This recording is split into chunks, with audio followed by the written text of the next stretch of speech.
I honed on this block until I got to 30 over, but there's still a lot of rust in there. And it feels really rough. This is not rust that doesn't feel rough. This is rust. The biggest stroker kit piston that 440 Source has is 40 over, and I don't think it's going to clean up on 40, but we'll see. It wouldn't be the end of the world. I could get custom pistons, but then you got to make sure that you can get rings that size. I don't know. I'll have to keep working on it. But I did come up with a plan B. And this is plan B. A friend of mine was needing a oil pump for his motor. He didn't want to use one of those new ones. He says that doesn't look proper. He wanted an old one. So I said, well, you've got old oil pumps laying around. No, I don't have any. Then he got to thinking, he said, well, I've got some old blocks that I picked up over the years underneath the house, and but I think they're junk. And I said, well, it's a Mopar oil pump. It's not junk. All you have to do is take it apart and clean it up and replace anything it needs, and it doesn't need anything, and put it back together with new gaskets and seals. But he didn't believe me, but he went under the house and he found this block, which is a 230 block like the other one, so I'm happy. And it had an oil pump on it. So we rebuilt the oil pump, and now he feels good about that, and he gave me this 230 block, which was nice of him. I'm trying to tear it down now. Got a couple little plugs that wanted to be stubborn, which is always the way it is. But I've honed it 15 over, and you can see that there's still a little ring groove, but that's only 15. And there's a chance, there is a 20 over kit, and there's a chance that this is going to clean up on 20. I don't know, but if it doesn't, we'll have to go to where we always go, 35 or whatever it is, which is really 33 in real life. But everything looks good on this so far. I wanted to hone it, check it out, see where I was at on size, and I wanted a smooth surface to check the cylinder wall thickness, the ultrasonic. So that's coming up, and then I've got to get these two plugs out. But yes, it's wonderful.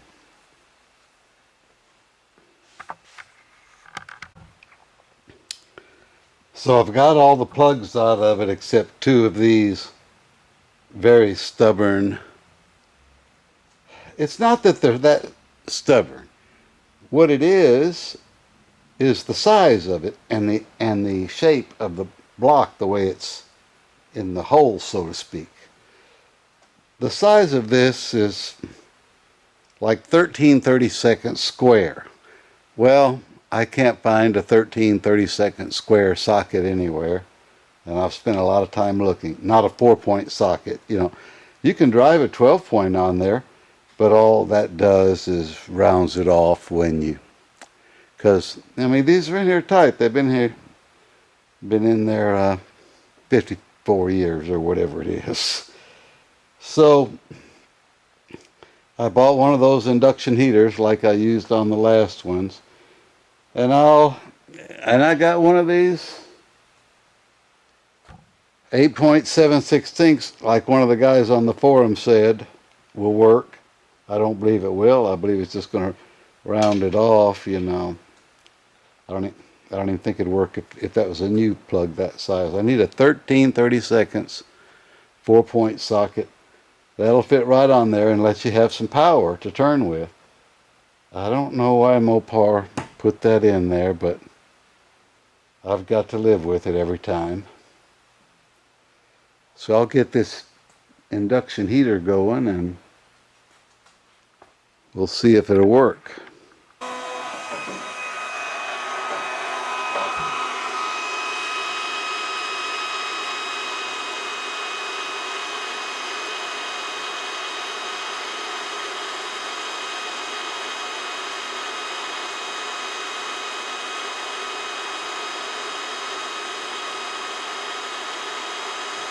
I don't think this one's as powerful as that last one I borrowed. I think it would have had it glowing red by now. I guess I got cheap. This one was only $150 on Amazon.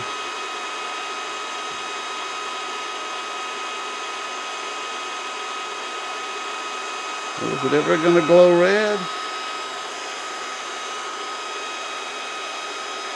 I'm wondering if this thing's right, because the fan starts blowing as soon as you plug it in. I don't think that's, I don't think the other one was that way. I think it's getting red. I may be wrong.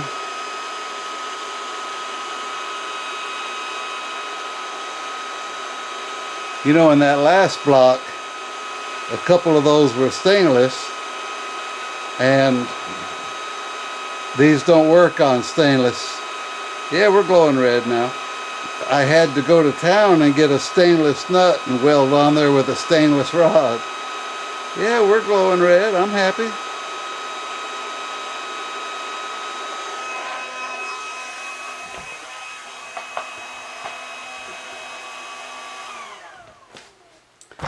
Now, a guy on one of the forums said that this 8.7/16 is going to back it right out of there. I don't believe that, but we'll try it. Well, that's not doing anything.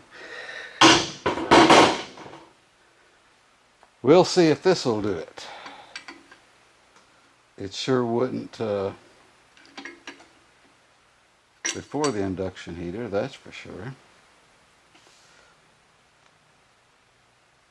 Well, you know, it tries to round this thing off because you can't get at it. You can't get on it square with it sitting in that hole.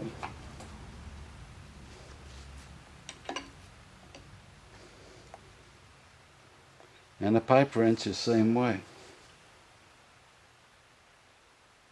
Nope. It's going to be weld a nut on it.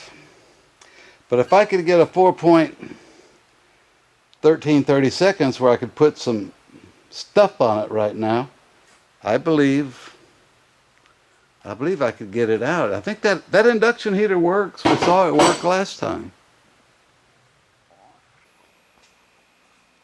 Okay, now it's time to sonic check the block.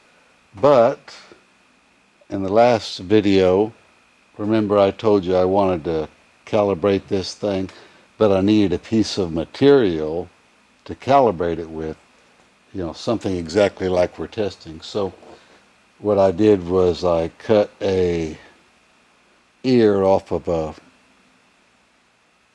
bad 426 Hemi block over there and cleaned it up, and then I surface ground both sides. So now I have something that's 482.5 to go to calibrate with, because you have to have, you know, rough old cast iron. I think it needs to be smooth when it comes to calibration. Obviously, you know, I want the cylinder smooth. Now the inside, of course, is rough, and there's nothing you can do about that. But when you're calibrating, you know, you want to do your best. Come on. So let's see where we're at.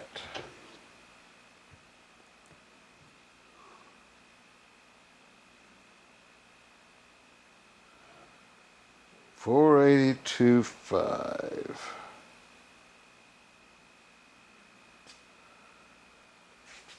Well, 487.8, 487. So we're off 4.5 thousandths. I don't know about you, but I don't know if I'm going to get upset about 4.5 thousandths. Now there is a page in here, calibration to a known thickness.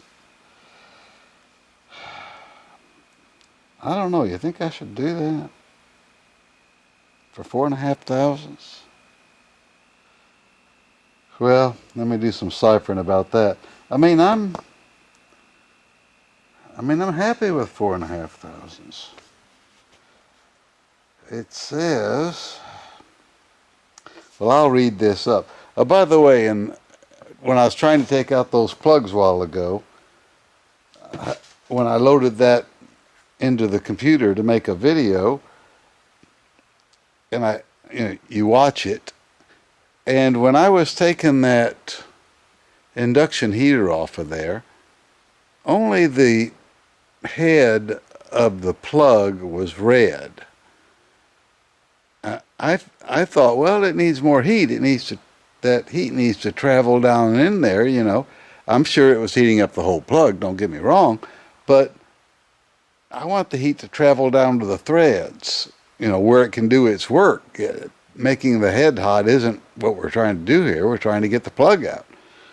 So I went back there and laid on it this time, and when it got red, I just went on for another minute.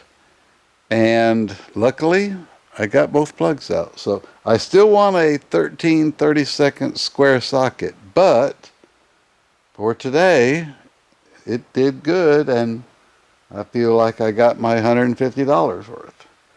I'll study this up and try to decide if I want to chase 4.5 thousandths. I don't know. Let me do some thinking. Okay, I've read the instructions, and I think even an old geezer like me might be able to do it. So, let's give it a shot. We're on the calibration to a known thickness page.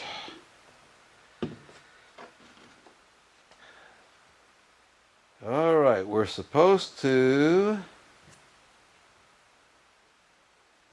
get us a stable reading, and then remove the transducer and make sure that it stays the same.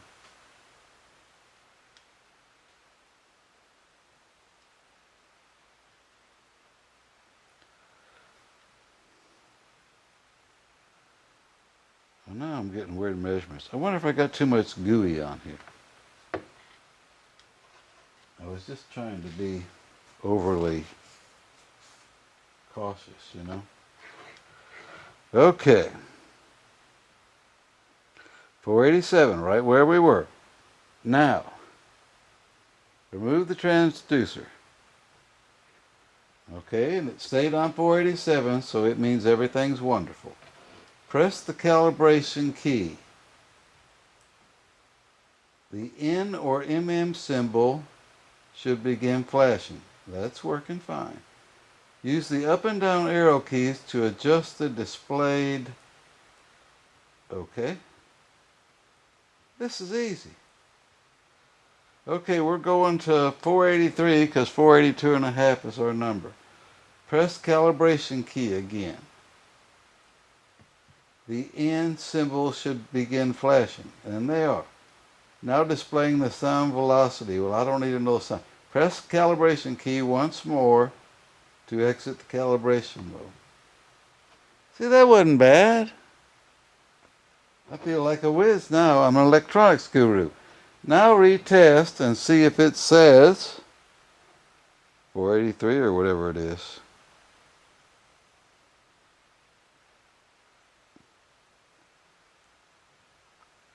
It still says 488. Oh.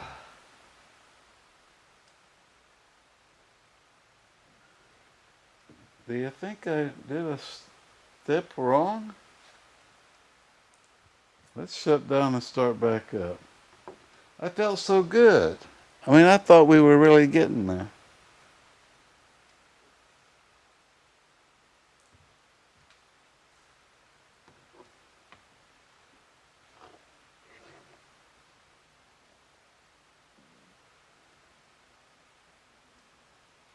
483. Look at that. Wow.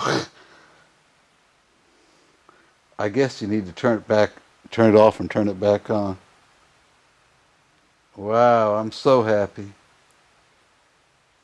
Wow. Okay. So now all we do is go sonic test the block.